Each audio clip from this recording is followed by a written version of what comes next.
오늘부터 올려드린 세 편의 영상은 건축사 2교시의 핵심이라고 할 수 있는 계획 단계의 다양한 팁을 드리겠습니다. 외부, 전용, 공용 이렇게 세 편으로 구성했고요. 오늘은 첫 번째인 외부 공간 계획에 대한 이야기입니다. 외부 공간에 대한 계획은 잘못 잡으면 완전히 다른 답안이 나와 채점 시 불합격자를 거르기 편리합니다. 정말 중요하니 잘 들어주시면 좋겠습니다. 오늘의 목차입니다. 먼저 외부구 계획의 중요성과 매수와 동선에 대해서 설명드릴 예정이고요. 이어서 주차장, 최근 중요성이 커진 주차장에 대해서 이 영상 하나로 확실하게 정리하겠습니다. 그리고 마지막으로 이제는 나올 때가 된 경사지에 대해서도 총정리해드리겠습니다. 외부 계획은 정말 중요합니다. 외부 계획은 전체 계획의 시작이고 2교시는 외부 계획을 잘해야 술술 풀리게 됩니다. 외부 계획 요소들, 주차장이나 마당, 보행 통로, 수목과 같은 외부 계획 요소들은 아무런 생각 없이 배치해서는 계획이 망할 수 있습니다.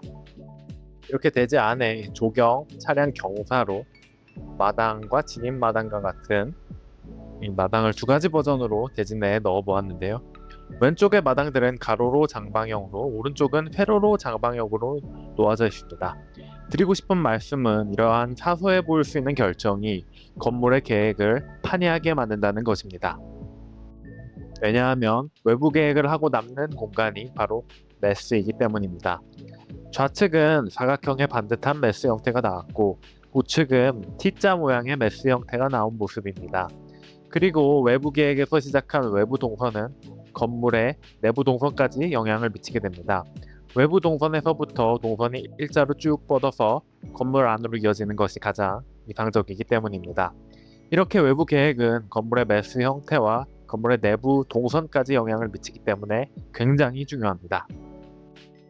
다음은 매스 위치를 잡기 위한 최대 건축 가능 영역입니다. 이렇게 대지 경계선에서 1m 이상 이격 조건과 제1종 일반 주거지역과 공동주택 이렇게 세 가지 조건이 주어졌다고 가정을 했을 때 가장 먼저 대지 경계선 이격은 주어진 1m에 벽체 두께 0.5m를 더해 이격합니다. 서쪽과 남쪽이 1.5m씩 이격된 모습이고요. 두 번째로 정부 밀조 이격은 건물 높이가 10m 이하라면 1.5m 이격해 주시면 되고 여기에 벽체 두께 0.5m를 더해 북쪽에서는 2m 이격이 된 모습입니다.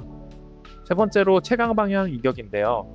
건물의 높이인 9m의 2분의 1인 4.5m를 이격해 주시면 되는데 공동주택의 경우 도로의 중심선이 기준이므로 6m의 절반인 3m를 빼준 다음에 마찬가지로 0.5m를 더해 동쪽에서도 2m가 이격된 모습입니다. 정부 밀조 이격은 19년도에 왔으니 항상 잘 살펴주시면 되고요. 채광 방향 이격은 1교시 분석 문제에서는 자주 나오지만 2교시에는 거의 나올 확률이 없긴 해도 기억해 주셔야 합니다. 다세대 주택과 기숙사를 제외한 공동주택에 적용됩니다. 그리고 지금 말씀드린 모든 이격거리는 지상층 건물 벽체만 해당합니다. 지하층이나 주차 경사로 썬큰 그 기타 외부 공간은 적용받지 않습니다. 그런데 보통 이러한 기타 시설까지 같이 이격을 시켜도 되게끔 여유롭게 출제되기 때문에 처음엔 모두 이격을 시켜보시고 계획이 잘 안 되시면 경계선에 바짝 붙이는 방법으로 계획을 변경하시면 되겠습니다. 다음은 마당의 모양입니다. 마당은 대표적인 외부 공간인데요. 세장한 모양도 가능하다고 보고 있습니다. 우리에게 가장 중요한 것은 건물의 모양이니 마당의 모양을 이렇게 찌그러뜨려서라도 건물을 우선 잘 정리해 주시는 것이 가장 중요합니다. 그리고 조건에 마당에 최소폭이 주어진 경우가 있습니다. 그럴 경우 딱 최소폭만큼만 지켜주시고 가급적 길게 빼주시면 됩니다. 세장하게 하라는 중요한 힌트이기 때문에 너무 세장하게만 하지 말라는 조건입니다. 다음으로 도로와 방위 조건에 따른 계획입니다. 가장 흔한 상황인데요. 더 넓은 10m 도로와 좁은 6m 도로 이렇게 이면으로 도로로 주어진 상황입니다. 1교시 분석에서는 도로 확폭과 가각전제 그리고 막다른 도로 확폭 등등을 고려해야 하지만 2교시에서는 나온 적이 없기 때문에 따로 공부는 해두시되 오늘은 넘어가도록 하겠습니다. 가장 기본은 주도로의 중앙에 주출입구, 부도로의 교차로와 먼 쪽으로 차량 출입구입니다. 그리고 23년도 2회처럼 현황도에 횡단보도가 있으면 그 앞에 출입구를 만들어 주시면 됩니다. 그런데 지문 조건으로 출입구 방향을 이와 같은 강론과 다르게 강제하기도 합니다. 그러면 당연히 지문 조건이 우선이겠죠.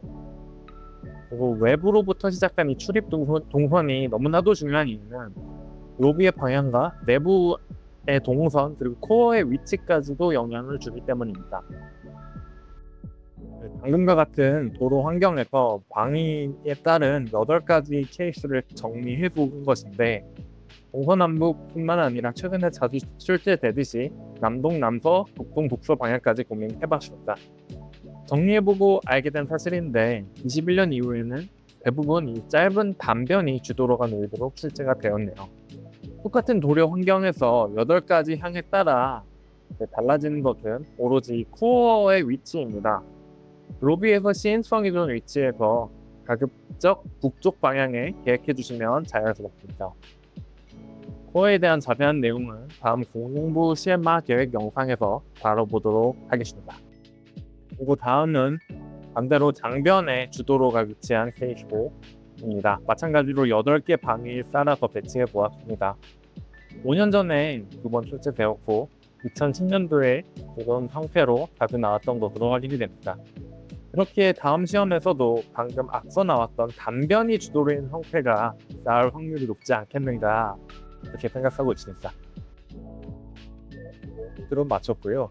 다음은 주차장 총정리입니다. 최근 들어 주차장에 대한 계획 비중이 강화되고 있는 만큼 오늘은 조금 깊이 있게 내용들을 다뤄보겠습니다. 먼저 주차 대수 선정 방법입니다. 보통은 몇 대라고 단순하게 이제 개요에 주어지는데 장애인 주차도 한 대가 같이 주어집니다.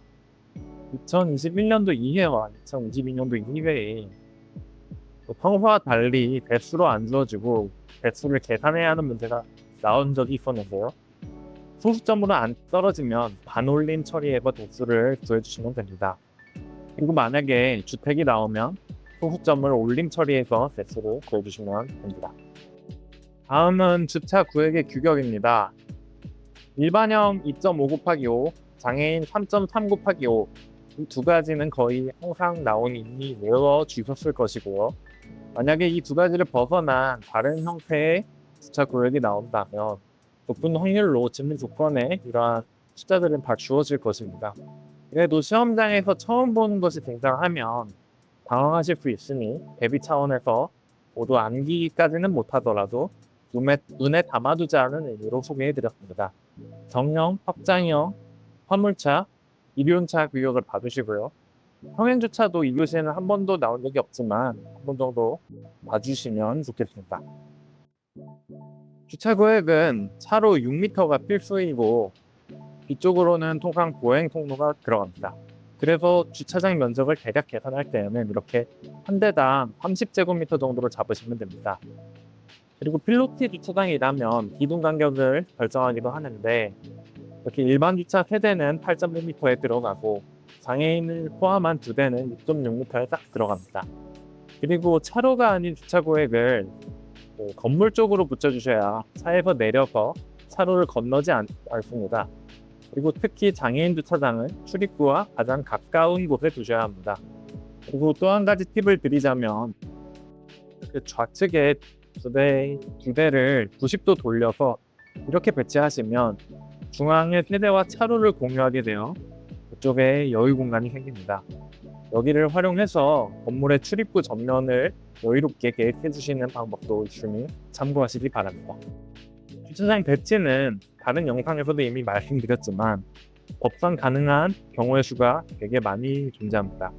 우리는 이 중에 한 가지를 골라서 계획을 해야 하고 결국 핵심은 주차장을 어떻게 놓느냐에 따라 건물 모양이 달라지니 건물 메쉬가 예쁘게 잘 정리되도록 배치하는 것이 핵심입니다.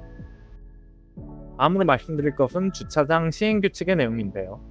아까 부도로에 차량 출입구 설치하는 것이 강론사항이라고 말씀드렸는데 이렇게 법 규정에서도 교통에 미치는 지장이 적은 도로에 설치하라고 되어 있습니다. 너비가 좁은 구도로에 그리고 교차로와는 가급적 먼 쪽에 계획을 해주시면 됩니다. 그리고 주차장 출입구의 너비는 3.5m입니다. 기둥 중심선 기준으로는 4m 간격으로 해주시면 되겠습니다. 그리고 나온 적이 없긴 하지만 50대 이상으로 나오면 교행이 가능하도록 6m 이상 또는 출입구를 2개 설치해 주시면 됩니다. 그리고 주차장과 외부 도로가 만나는 이 부위는 이렇게 곡선 모양으로 정리해 줘야 합니다. 이게 법규 사양이었는지는 저도 이번에 정리하면서 알게 되었네요.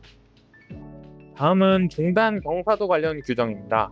직선 부분은 17%, 곡선 부분은 14% 외워주시고요.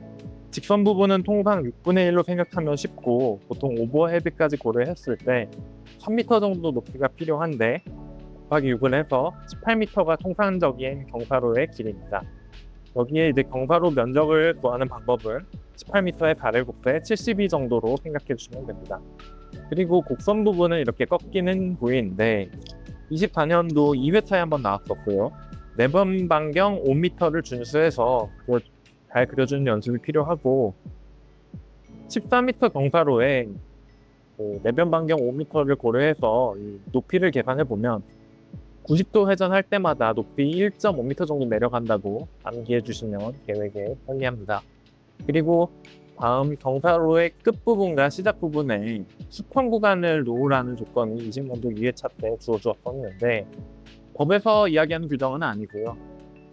그렇지만 조건에 없더라도 경사로 앞뒤에 여유 공간을 확보해 주시면 자연스러운 경사로 계획이 됩니다. 그리고 다음은 주차와 관련된 여러 가지 특수한 시설들입니다.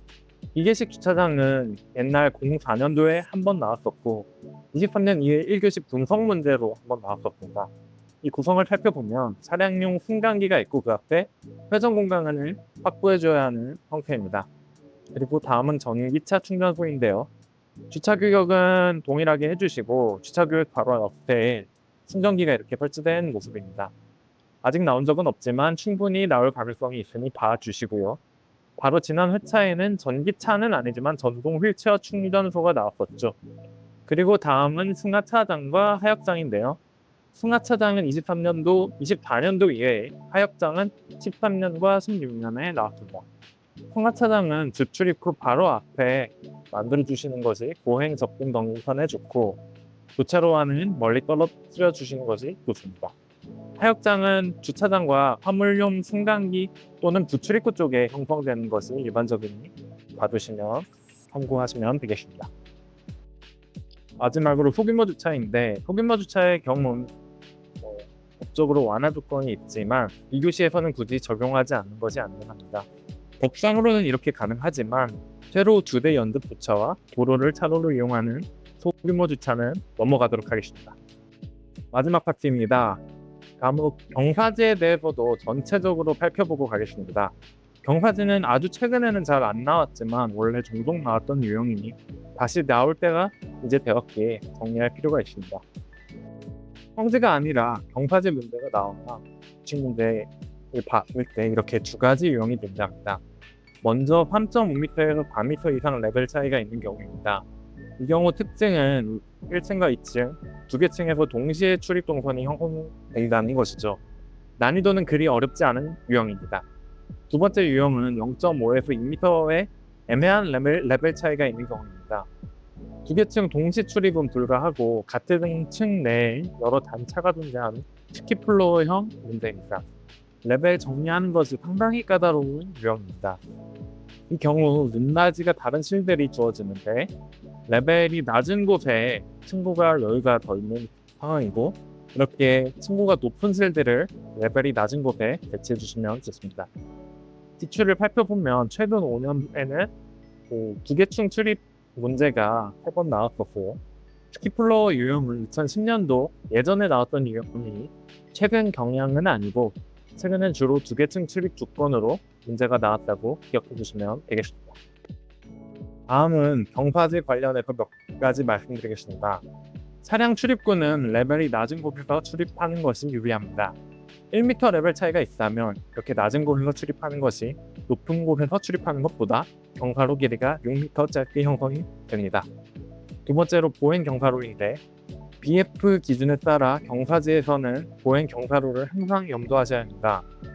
BF 기준상 12분의 1에서 18분의 1의 경사도로 계획을 해주시면 되는데 이렇게 시작과 끝에 활동 공간을 확보해 주시는 것을 주의해 주시고 그리고 또 0.75m 이상의 높이 차이가 있을 경우에는 휴식참을 반드시 설치해 줘야 합니다. 마지막으로 대지 레벨 4로 인해 옹벽이 있을 때의 주의사항인데요. 나온 적은 없긴 하지만 건물과 옹벽을 공격하는 법 규정이 존재하는데 2층의 건물은 2m를 띄워준다 그렇게 기억해 주시면 간단합니다. 다음으로 집안의 해치 표현입니다. 23년도 이외에는 복면 낙선 기준으로 흙에 묻힌 부분을 표현한다고 제시되었습니다. 어떻게 표현하는 것이 정석적인 표현인지 이렇게 한번 찾아보았는데요. 학원 답안을 살펴보면 단순히 이렇게 4번으로 쭉쭉 채워주신 사례가 가장 많았고 거기에 부족하면 점으로 땡땡땡 표현해 주시거나 플러스 모양을 넣어주시면 되겠습니다. 마지막으로 집안 면적의 계산 방법입니다. 예전에 설명드렸던 1, 2층 매수 면적 계산하는 공식에 집안 면적을 추가해 주시면 되는데 1, 2층 매수의 차이를 통해 원래 필로티 면적을 구해왔었는데요. 집안이 있는 경우에는 1, 2층 매수 면적의 차이에 집안 면적까지 포함됩니다. 그래서 1, 2층 매수 면적의 차이를 필로티와 집안 면적으로 잘 안배해 주시면 됩니다. 필로티와 집안은 면적 개념상으로는 동일한 개념입니다. 공간 계획상으로는 또 전혀 다른 성격의 공간이고요. 필로티와 맞닿은 실들은 채광과 환기가 가능한 반면 집안과 맞닿은 실들은 채광과 환기가 불가능하여 굉장히 열악하니 무창으로 해도 상대적으로 영향이 적은 코어와 화장실, 창고, 기계실과 같은 실들을 인접하게 배치합니다. 그리고 이 집안과 맞닿은 실들은 컴퓨터 공부해 보신 분들은 잘 아시겠지만 단열재와 함께 방수벽까지 설치해주면 좋습니다. 오늘 드릴 말씀도 모두 드렸고요. 남은 기간 동안 제 채널에 올려드릴 영상을 보여드리고 마치겠습니다. 영상당 15분 이내로 7개 편으로 준비하였고 이 일정에 맞춰서 최대한 올려드릴 테니 구독하고 기다려주시면 감사하겠습니다. 오늘도 고생 많으셨습니다.